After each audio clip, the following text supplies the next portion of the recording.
ایسے ہی بیان سننے کے لیے پلیز ہمارے چینل کو سبسکرائب کرنا نہ بھولیں۔ دور تھا حضرت موسیٰ علیہ السلام کوہ طور پر جاتے تھے اللہ پاک سے بات کرنے کے لیے۔ اللہ پاک نے فرمایا اے موسیٰ جاؤ فلاں شہر میں ایک میرا بندہ ہے جو کہ انتقال کر گیا ہے، جاؤ اس کا کفن دفن کرو جا کے۔ اور جو انتقال کر گیا تھا وہ ایسا انسان تھا کہ اسے بستی والوں نے دور بھگا دیا تھا، نکال دیا تھا، اس لیے کہ وہ گناہ بہت زیادہ کرتا تھا، عیاشی بہت کرتا تھا، تو لوگوں نے اسے اپنے محلے سے دور کر دیا تھا کہ یہ اللہ تعالیٰ کا نافرمان بندہ ہے، اگر اس بستی میں رہے گا تو اس بستی میں نحوست چھا جائے گی۔ اتنا گناہ کرتا تھا وہ، اتنی عیاشی کرتا تھا کہ اسے لوگوں نے دور بھگا دیا تھا، اسے دھتکار کر بھگا دیا تھا، اور لوگوں نے یہ عہد کر لیا تھا کہ جب یہ مرے گا تو اس کا کوئی بھی غسل نہیں کرے گا اور کوئی بھی اسے دفن کفن نہیں کرے گا۔ لیکن اللہ پاک کیا فرماتا ہے موسیٰ سے، موسیٰ جاؤ میرا ایک بندہ ہے، اس کا غسل کرواؤ، اسے کفن دفن کرو، وہ میرا بہت ہی نیک اور میرا بہت ہی عزیز بندہ ہے۔ حضرت موسیٰ علیہ السلام آئے، لوگوں کو بشارت دی کہ اے لوگوں سنو، اللہ نے حکم دیا ہے کہ ایک اس کا بندہ ہے جو بہت نیک ہے اور اللہ تعالیٰ کا بہت مقرب ہے، آؤ سب لوگ اس کی نماز جنازہ میں شامل ہو جاؤ۔ اور اللہ تعالیٰ کا یہ حکم ہے کہ جو بھی اس کی نماز جنازہ میں شامل ہوگا اور وہ گناہگار ہوگا تو اللہ اس کے صدقے سے اس کے گناہوں کو معاف فرما دے گا۔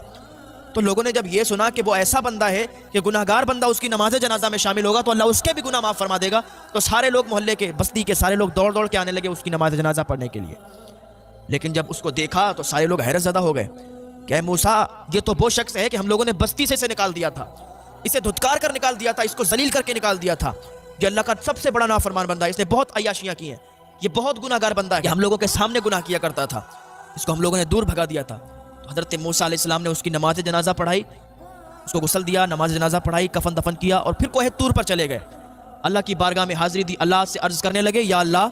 تو نے کہا کہ وہ تیرا سب سے زیادہ عزیز بندہ ہے، تو نے کہا وہ سب سے زیادہ تیرا قریبی بندہ ہے، جو اس کی نماز جنازہ پڑھ لے گا اگر گناہگار ہوگا تو گناہ اس کے بخش دیے جائیں گے اس کے صدقے میں۔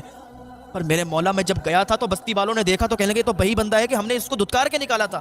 یہ تو وہی بندہ ہے کہ ہم نے اس کو ذلیل کر کے نکالا تھا، یا اللہ یہ واقعہ کیا، یہ منظر کیا ہے؟ اللہ فرماتا ہے واقعی وہ بندہ بہت گناہگار تھا، واقعی اس نے بہت زیادہ گناہ کیے تھے، عیاشیاں کی تھی، لیکن ایک دن وہ آیا تھا میری بارگاہ میں،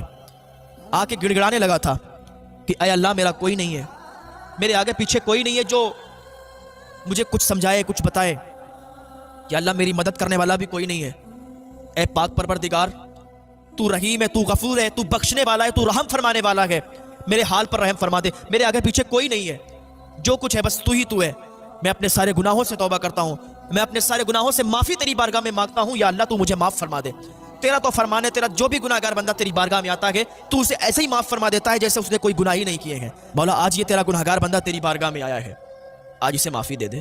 آج اسے معاف کر دے۔ محلے والے، یہ بستی والے سے بہت نفرت کرتے ہیں، ان کو لگتا ہے کہ یہ عیاشی کرتا ہے، ان کو لگتا ہے یہ گناہ گار ہے، گناہ کرتا ہے کہ انہوں نے مجھے دھتکار کر نکال دیا ہے، پر مولا آج تیری بارگاہ میں آئے، سچی توبہ کرتے ہیں، مولا تو ہمیں معاف فرما دے۔ اللہ فرماتا ہے حضرت موسیٰ سے کہ موسیٰ اس بندے نے گڑ گڑا کر دعا مانگی تھی، اور جب اس نے مجھ سے دعا مانگی تو میں تو غفور الرحیم ہوں، میں تو بخشنے والا ہوں، رحم فرمانے والا ہوں، جب اس نے مجھ سے دعا کی اور اس نے توبہ کی تو میں نے اس کو ایسے ہی معاف فرما دیا جیسے اس کے کوئی گناہ ہی نہیں ہے، میں نے اس کو معاف فرما دیا تھا، اب وہ گناہگار نہیں بلکہ وہ جنتی ہو گیا ہے، اب وہ جہنمی نہیں بلکہ جنتی ہو گیا ہے۔ اللہ تعالیٰ جب چاہے جس کو چاہے توبہ سے اسے معاف فرما دیتا ہے، پر بندہ توبہ تو کرے، بندہ آئے تو صحیح اللہ کی بارگاہ میں، اللہ کی بارگاہ میں جو بھی بندہ آتا ہے جیسے حالت میں آتا ہے اللہ کی بارگاہ میں اگر وہ توبہ کرتا ہے اور سچے دل سے توبہ کرتا ہے تو اللہ اسے ایسے ہی معاف فرما دیتا ہے جیسے اس نے کبھی گناہ ہی نہیں کیے ہیں۔